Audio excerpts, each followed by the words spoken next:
What Business Ethics Can Learn from Entrepreneurship by Stephen R.C. Hicks, published in The Journal of Private Enterprise, Volume 24, Number 2, 2009, pages 49 to 57.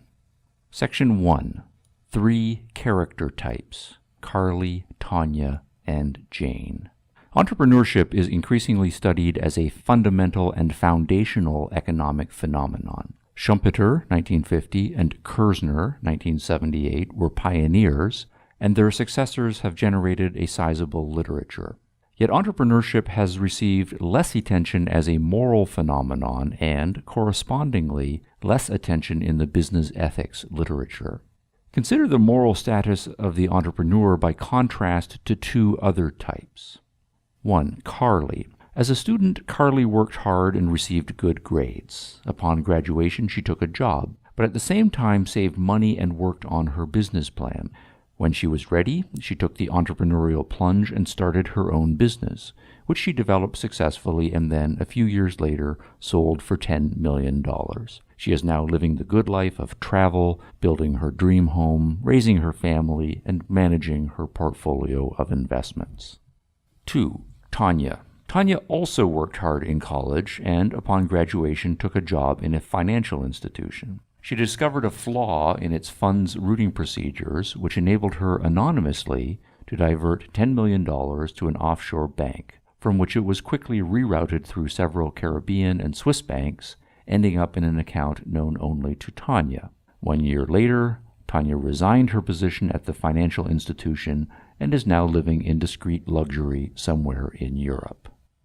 3. Jane. While in college, Jane studied liberal arts and graduated with a good degree. Unfortunately, the summer after her graduation, Jane's parents died suddenly. Fortunately, they left her $10 million in their wills, of which Jane immediately donated $9.9 million to charities devoted to the homeless, victims of floods, and to the planting of trees in the Brazilian rainforest.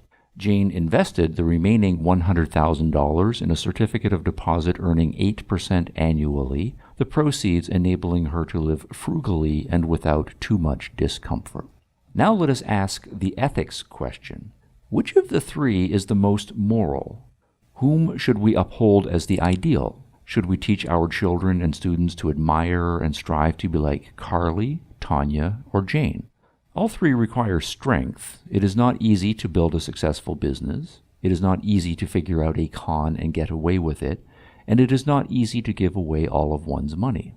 Tanya is representative of a predatory ethic. She harms others and uses the proceeds to benefit herself. She is representative of the zero-sum, gain at the expense of others practices widely condemned in the business ethics literature. Jane is representative of an altruistic ethic. She is selfless, and she places what she has at the disposal of others in society, keeping only the minimum for herself. She is a representative of the social justice practices widely praised in the business ethics literature. Carly is the prototypical entrepreneur and is representative of a self-realization, egoistic ethic. She creates value, trades with others, and lives her dream life. Yet she is not discussed in the business ethics literature. She is the invisible woman. Yet the character traits and value-producing activities of entrepreneurs at least implicitly inform an ethic. To make this ethic explicit, let us begin with a standard description of the entrepreneur. Section 2. The entrepreneurial process. The entrepreneurial process begins with an informed and creative idea for a new product or service. The entrepreneur is ambitious and gutsy and takes the initiative in developing the idea into a new enterprise. Through much perseverance and trial and error, the entrepreneur produces something of value.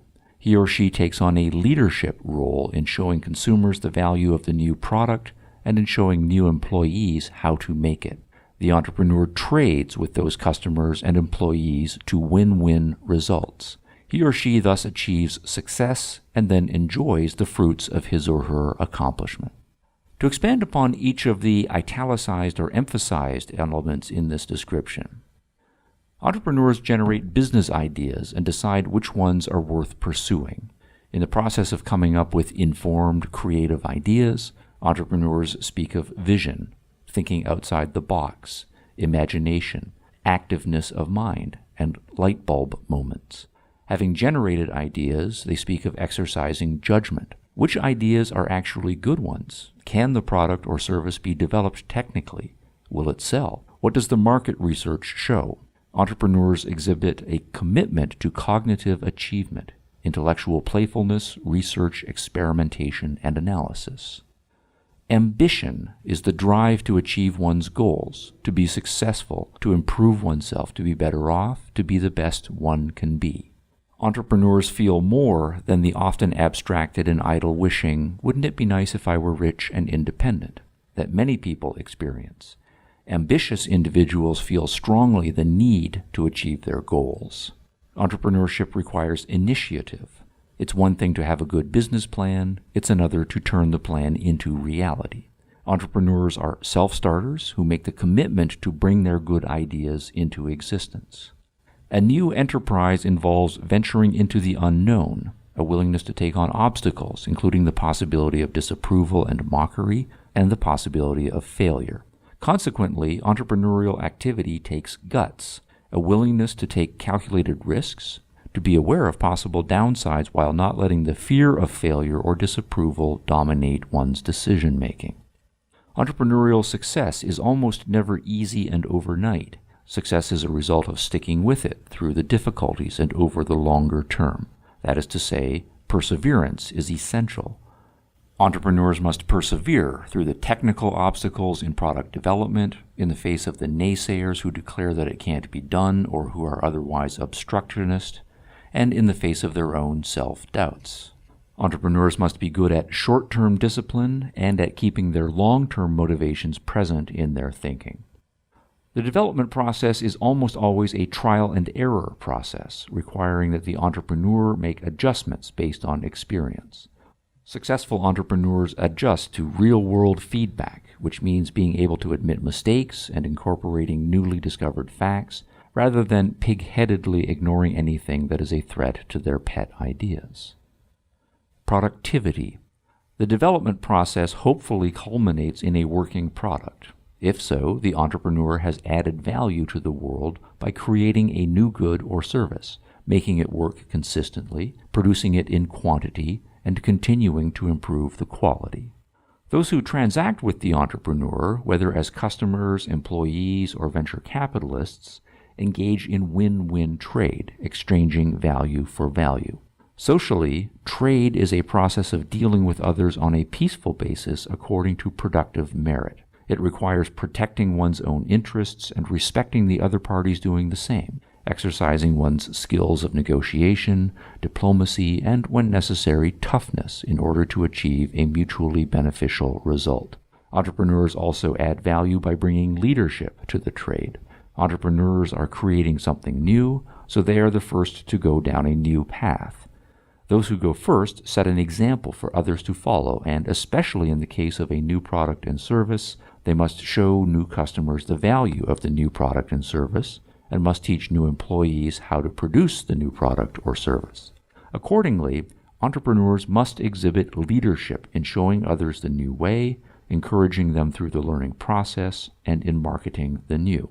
Part of the trade, then, is that the customer or employee is shown a new opportunity and is enabled to take advantage of it, and the entrepreneur receives compensation for doing so. Finally, the entrepreneur experiences success and the enjoyment of success. Entrepreneurial success yields both material and psychic rewards, both the goods that financial success can bring and the experience of financial independence and security that go with it. And of course, there is the psychological reward of achievement, experiencing enhanced self-respect and the sense of accomplishment in what one has created. Section 3. Entrepreneurship and Virtue Ethics. So far, I have sketched the entrepreneurial process in terms of the traits and actions that lead to entrepreneurial success. What does this have to do with morality? One major approach to ethics is through virtue. Virtues are action-guiding character traits that aim at good results. The ethics literature is populated with many competing accounts of what the good results should be and, consequently, with competing accounts of what virtues we should uphold. Some virtue ethicists make the claim that character has priority in ethical evaluation over rules or principles, actions, and consequences. Setting aside the issue of whether virtue has priority, my concern here is to connect entrepreneurial success traits to virtues. If we cash out the above entrepreneurial character traits in terms of virtues, that is, in terms of character traits and commitments that enable and constitute good action, then we make the following connections. The entrepreneurs generating and evaluating informed and creative ideas connects to the virtue of rationality. Rationality is the commitment to the full exercise of one's reason. The entrepreneur's initial active and creative thinking are functions of reason, as is the exercise of evaluative judgment in determining which business ideas are actually good ones.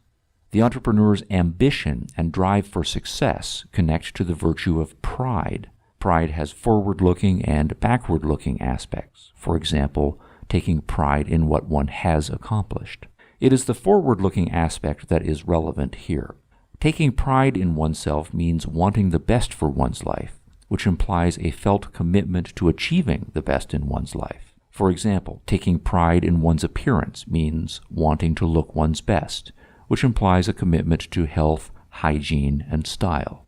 The entrepreneur's drive for success is a consequence of taking pride in the business part of his or her life. The entrepreneur's showing initiative by being a self-starter and committing to bring the business plan into existence connects to the virtue of integrity. Integrity is the policy of acting on the basis of what one believes to be good and true. It is translating thought into practice.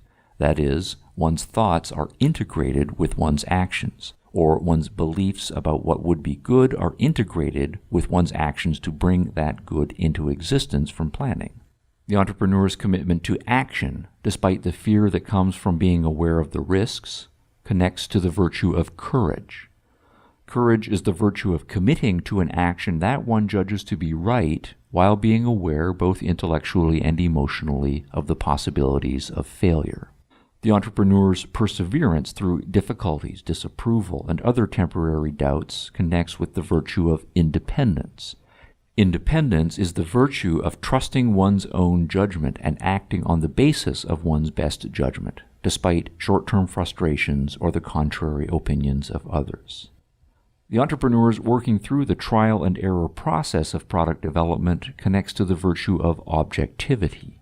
Objectivity is the policy of guiding one's thoughts by one's best awareness of the facts, of being open to new facts, or, to put it negatively, not wearing intellectual blinders and avoiding uncomfortable feedback from reality. A constituent element of objectivity is the virtue of honesty, the policy of not pretending to oneself or others that facts aren't facts. The entrepreneur's productivity connects to the virtue of productiveness. Productiveness is a commitment to the creation of value, to being self-responsible for bringing into existence that which one needs and wants. The entrepreneur's trading value for value with customers and employees connects to the virtue of justice. Justice is a commitment to evaluating and interacting with individuals according to their merit, and a correlative commitment to being oneself evaluated and interacted with on the basis of one's own merit. Justice applied to business trades means that trades are entered into voluntarily, that is, on the basis of each party's independent judgment, and that the terms of the trade are established by each party's independent judgment of the merits of the trade. And, finally, the entrepreneurs achieving success, including the financial and psychological rewards of creating a flourishing business, connect to the general moral values of flourishing, happiness, and fulfillment. Flourishing, or happiness, is the state of successful living. As one's business life is a component of one's overall life, the entrepreneurs engaging in the actions that lead to flourishing in business is a component of an overall flourishing life. The entrepreneur's actions both constitute and lead to a life that is fully realized. Summarizing all of the above in a table, we get the following. Table 1. entrepreneurial character traits, and related moral virtues. Entrepreneurial trait of knowledge and creativity connects to the moral virtue of rationality. Ambition connects to pride. Guts connects to courage. Initiative connects to integrity. Perseverance connects to independence. Trial and error connects to objectivity, including honesty. Productivity connects to productiveness. Trading value for value connects to justice. And then finally, connecting the entrepreneurial consequence with moral values. The entrepreneurial consequence of experiencing and enjoying success connects with the moral values of self-esteem, pride, and flourishing. Section 4, an entrepreneurial code of ethics.